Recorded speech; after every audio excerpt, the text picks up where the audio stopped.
तो आज की इस वीडियो में सीखने वाले हैं क्लास 8 का जो 8.2 चल रही है उसका क्वेश्चन नंबर 7 से। इसके पहले के क्वेश्चंस पहले के वीडियो में क्लियर करवा चुका हूँ, वो तुम देखना चाहते हो तो यहाँ प्लेलिस्ट में जा कर के तुम उसे देख सकते हो। ठीक है, क्वेश्चन नंबर 7 से करते हैं। इस वीडियो में अच्छे से एक्सप्लेन करेंगे, आराम से समझना। ठीक है, क्या कहा कि एक दूध वाले अपनी 2 भैंसों को 20,000 प्रति भैंस का मतलब एक भैंस को 20,000 रुपये में ख़रीदा है। तो उसके पास 2 भैंसें हैं, तो कुल मिलाकर कितने हज़ार रुपये में ख़रीदा होगा उसने? 40,000 रुपये में ख़रीदा होगा। ठीक है, तो प्रति भैंस का मतलब होता है कि एक भैंस की कीमत है 20,000 रुपये। ठीक है, दर से बेचा मतलब ये बेचने की कीमत है, मतलब ये विक्रय मूल्य है। ठीक है, तो हम लिख सकते हैं यहाँ से कि भैंस का विक्रय मूल्य कितने रुपए है? 20,000 रुपये है। ठीक है, एक भैंस पर उसे 5% लाभ हुआ का मतलब क्या हुआ कि यहाँ पर ये जो 20,000 रुपये में उसने बेची ना भैंस, इस पर लाभ हो चुका है, उसे लाभ करना नहीं है। यहाँ पर पहली बात तो है विक्रय मूल्य, तो विक्रय मूल्य में उसने बेच ही दिया और उसे लाभ प्राप्त हो ही चुका है उस पर। और कितने प्रतिशत का लाभ हुआ? वो 5% का लाभ हो चुका है उस पर। और दूसरी भैंस पर उसे 10% की हानि हुई। मतलब एक भैंस जब बेची उसने 20,000 रुपये में, तो उसे 5% का लाभ हो गया। इस पर तो हुआ 5% का लाभ। ठीक है, एक भैंस बेची उसने 20,000 रुपये में, उस पर हुई उसे 10% की हानि।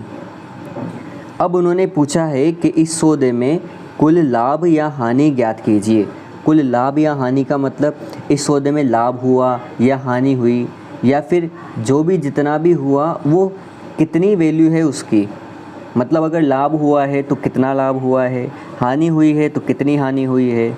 ठीक है, तो पहली बात तो यहाँ पर हमें साफ साफ दिख रहा है कि इसमें क्या होने वाली है, हमें हानि होने वाली है, क्योंकि 10% ज़्यादा है। क्या होगा देखना आगे। एक भैंस का विक्रय मूल्य है 20,000 रुपये तथा लाभ प्रतिशत कितना है? 5%। अब तुम्हें पता है, अगर शॉर्ट ट्रिक से इसे करना चाहे ना तो देखना बिल्कुल सिंपल तरीके से, जो मैंने तुम्हें तरीका बता रखा है। ये जो 20,000 रुपये है, अगर इस पर 5% लाभ हो चुका है, हमें पता है कुल होती है 100%। अगर 5% लाभ हो चुका है तो 5% और जुड़ चुका होगा, मतलब कितना प्रतिशत होगा? 105%। मतलब ये जो 20,000 दिया है ना तुम्हें, ये पहले से ही कितना प्रतिशत है? 105% है।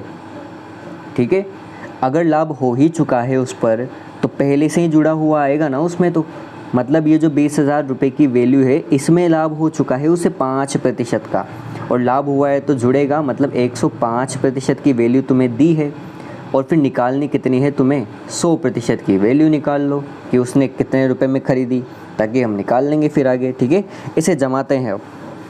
अगर ये सब नहीं आ रहा है तो मैंने तुम्हें सूत्र लिखवा रखा है, आराम से उससे कर सकते हैं। क्या सूत्र है कि हमें अगर क्रय मूल्य निकालना हो और लाभ प्रतिशत दिया हो तो लाभ प्रतिशत वाला सूत्र लगा देंगे। भैंस का क्रय मूल्य दिया है कितना, वो निकालने के लिए 100/100 प्लस लाभ प्रतिशत इंटू विक्रय मूल्य, ये इसका सूत्र हो जाएगा। तो इसमें वैल्यू रख देंगे, विक्रय मूल्य की जगह तो 20,000, लाभ प्रतिशत की जगह कितना? 5 रख देंगे, तो आ जाएगा हमारा 100/100 प्लस 5। तो 100 प्लस 5 करोगे तो हो जाएगा 105, और 100 इंटू 20,000 करेंगे तो ये इतना बन जाएगा, और भट्टे में कितना रहेगा? 105। इसको ऐसा ही रहने देते हैं। ठीक है, काटते नहीं हैं, आगे काम आ जाएगा। तो पहले का जो भैंस है उसका क्रय मूल्य तो आ जाएगा इतना। अब आगे देखते हैं दूसरी भैंस को। दूसरी भैंस का विक्रय मूल्य कितने रुपए था? उतने ही था ना, 20,000 रुपये में ही तो बेची ना उसने, तो 20,000 ही दूसरी भैंस का विक्रय मूल्य होगा। लेकिन इस पर हमें हानि हुई है ना 10% की, तो हम इसका जो क्रय मूल्य रहेगा उसमें सूत्र लगा देंगे हानि प्रतिशत वाला। क्रय मूल्य के सूत्र लिखवा रखे हैं, लाभ प्रतिशत या हानि प्रतिशत। अब इसमें हानि हो रही है तो हानि प्रतिशत वाला लगा देंगे सूत्र। ठीक है, तो ये सूत्र लग जाएगा 100/100 माइनस हानि प्रतिशत मल्टीप्लाई विक्रय मूल्य। तो यहाँ से हानि प्रतिशत कितना दिया है? 10%, तो नीचे माइनस हो जाएगा 10, तो 100/90 इंटू हो जाएगा 20,000 और यहाँ से हो जाएगा कितना ये, तो ये बन जाएगा 20 लाख यहाँ से। अब 20 लाख/90 तो इनका हो गया। अब अगर हम दोनों भैंसों का क्या करें, क्रय मूल्य निकाल लें, क्योंकि हमें दोनों भैंसों का विक्रय मूल्य तो पता है ना। विक्रय मूल्य दोनों भैंसों का कुल मिलाकर कितना है, एक भैंस बेची 20,000 में, दूसरी भी बेची 20,000 में, तो कुल विक्रय मूल्य तो कितना है हमारा 40,000 है। ठीक है, मतलब दोनों भैंसों का विक्रय मूल्य 40,000 है। अब अगर दोनों भैंसों का क्रय मूल्य निकाल लें तो क्रय मूल्य विक्रय मूल्य की तुलना करने पर हमें पता लग जाएगा कि लाभ हो रही है हानि हो रही है। ठीक है, यहाँ से निकालते हैं। पहली भैंस का जो क्रय मूल्य निकला था वो इतना था 20 लाख/105। दूसरी भैंस का जो क्रय मूल्य था वो इतना निकला 20 लाख/90। दोनों जगह पर से क्या करेंगे, दोनों जगह से यहाँ से कॉमन ले लिया, ऊपर से कितना 20 लाख। ठीक है, 20 लाख कॉमन लेने के बाद हमारे पास बचेगा 1/105 प्लस 1/90। इन दोनों का जब एलसीएम लोगे तो कितना आ जाएगा, एलसीएम होता है दो संख्याओं का गुणा। दो संख्याओं का गुणा ही क्या होता है, एलसीएम होता है।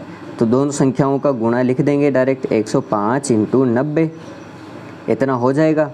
और फिर ऊपर कितना हो जाएगा, 105 का डिवाइड करेंगे इसमें तो 105 तो कट जाएगा, बचेगा कितना 90।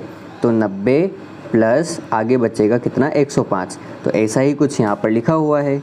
इसे हल करेंगे तो 90 और 105 हो जाएंगे 195, और जब इसे सॉल्व करोगे तो आ जाएगा तुम्हारा 41,269.84। ठीक है, इसे हल करेंगे काट पीट के तो आ जाएगा इतना। अब इनकी दोनों की तुलना करने वाले हैं कि हमारे पास कुल विक्रय मूल्य भी है, कुल क्रय मूल्य भी है। तो क्या होगा देखना, कुल विक्रय मूल्य कितना है 20,000 प्लस 20,000 बराबर कितना हो जाएगा 40,000। अब हमें दिख गया यहाँ पर कि विक्रय मूल्य तो ज़्यादा है क्रय मूल्य से, विक्रय मूल्य कम है क्रय मूल्य से। क्रय मूल्य तो था, विक्रय मूल्य तो था 40,000 और क्रय मूल्य तो निकल गया हमारा कितना 41,269.84। तो ये क्रय मूल्य तो ज़्यादा था ना, बेचा गया मूल्य तो कम था। तो इसमें तो क्या हुई हानि। हानि कैसे निकालते हैं, क्रय मूल्य माइनस विक्रय मूल्य से।